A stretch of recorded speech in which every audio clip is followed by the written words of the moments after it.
The bell rang once, from somewhere beneath the floor, and by the time Mara Voss looked up from her desk, the filing cabinet in the corner had already opened itself to the right folder.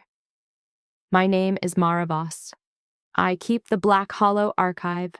For those of you finding this record for the first time, the archive occupies sub-level B of the Garner Street Municipal Building in Black Hollow, West Virginia. It does not appear on any building floor plan. It has, as near as I can determine, always been here. My predecessor left no forwarding address and no personal effects. What she left was organized. I've been here long enough to know that most things in this office happen for reasons I haven't learned yet. I've also been here long enough to know that when something moves on its own, the correct response is not to back away. The correct response is to write it down.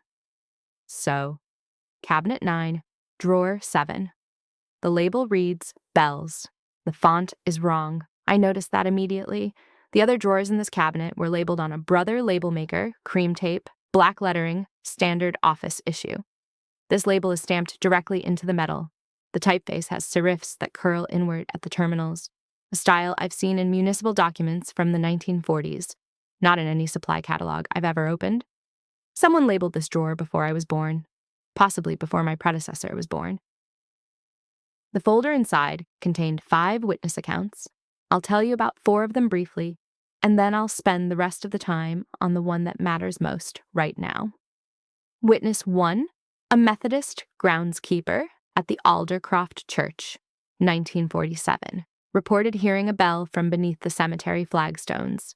Single tone, low, sustained for approximately 8 seconds. He died the following winter. Natural causes, per the death certificate. But his plot in the church register is misnumbered. His assigned plot is listed as Grave 11. Witness 2, a telephone line technician, 1963, repairing cable along the eastern ridge above the reservoir. Single bell tone from beneath the ridge road. She reported a compass deviation of 40 degrees that lasted approximately 90 seconds. She filed the incident with her company's safety office.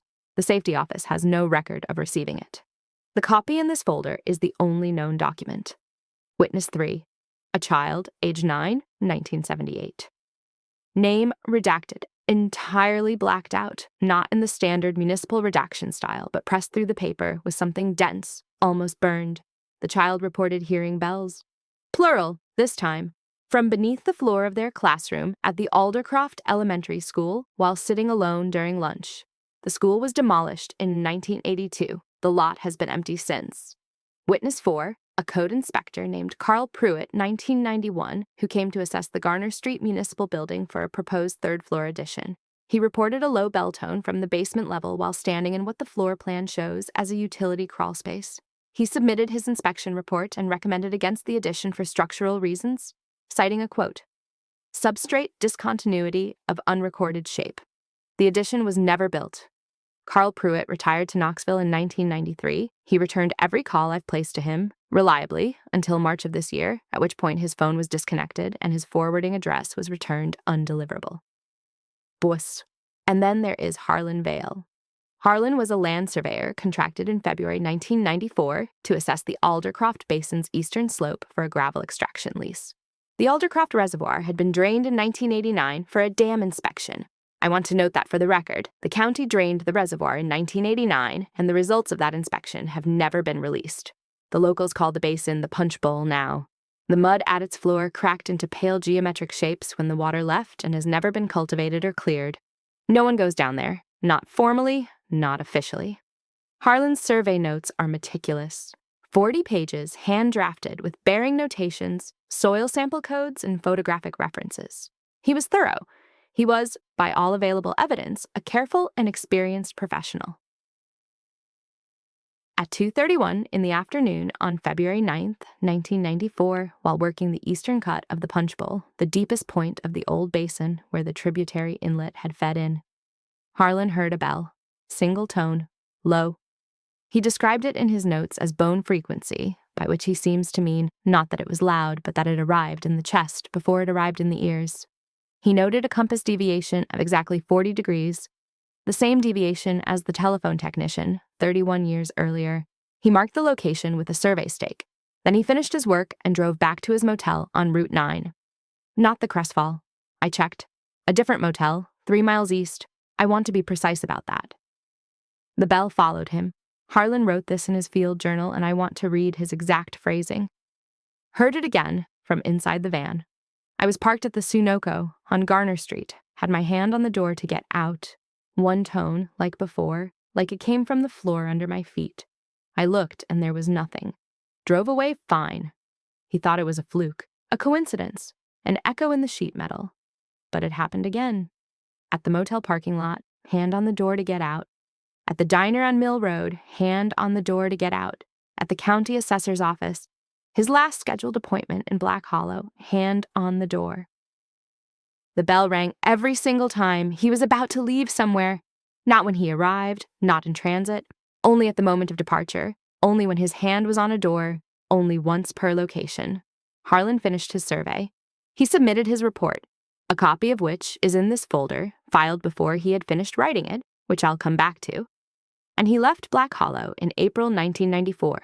He told his wife, whose statement is also here, that the bell followed him all the way to the county line, rang once more when he stopped to check his tires at the junction, and then went silent. She says he never discussed it again. She says he kept his hand away from door handles for about a year, always waited a breath before opening anything, always let someone else go first if they were available. She says he slept fine, ate fine, worked fine. Walt. Harlan Veil is still alive, according to a 2019 Kentucky property filing. He is the only witness in this folder who is confirmed living. I have not attempted to contact him yet. Now, the 6th document. This one has no witness name, no date, no department header. The paper stock is heavier than anything else in the folder. The typeface matches the label on the drawer, those inward curling serifs, that compressed spacing. It is, I believe, from the same hand that annotated the 1961 Crestfall Motor Lodge construction survey, the one that wrote, Room 11 reserved, not for guests. This document reads, in full, the tones are not sound, they are inventory. Each tone marks an access point, a door below the surface. The interval between multiple tones measured in seconds indicates relative depth. A single tone marks a shallow access. 2 tones at 11 seconds apart and marks a door at intermediate depth. 3 tones mark a door that has opened.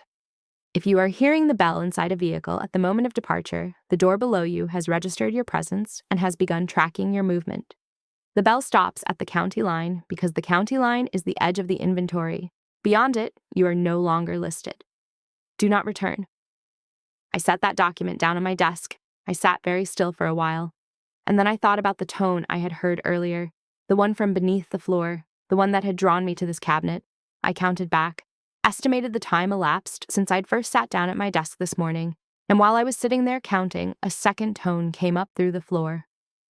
11 seconds after the first. I am sitting above a door at intermediate depth. I have not moved from my chair. I have not yet put my hand on anything. The soil survey for the Garner Street property, a 1957 document I pulled from Cabinet 4 within the hour, describes the substrate beneath this building through page 10 in standard geological language. Clay overburden, limestone shelf, typical for this ridge. Page 10 ends mid-sentence. Pages 11 through 14 have been removed. Not torn, cut, surgically with something very precise, leaving only the binder edge. Whatever was described on those pages, or whatever the surveyor found below the limestone shelf beneath the building I am currently sitting in, that description is gone. I want to make a note for the record. The tributary that feeds the punch bowl, the drained Aldercroft Reservoir, where Harlan Veil stood when he first heard the bell, that tributary was designated in 1954. Its official name, assigned by the county, is Crail Run.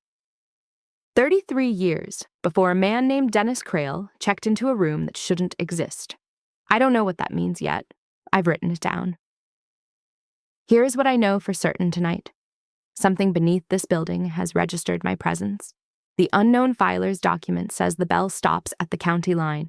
It says beyond that line, you are no longer listed. I have a name on a list in a motel room I have never entered. I have a door beneath me that has measured its distance to me, and I have a drawer that was labeled, decades before I arrived, with the precise subject I would need to research tonight. The archive does not make mistakes, I've come to understand that.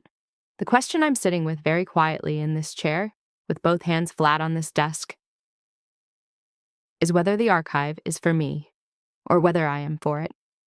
This is Mara Voss, Black Hollow Archive, Sublevel B. I'll file this record when I'm ready to move.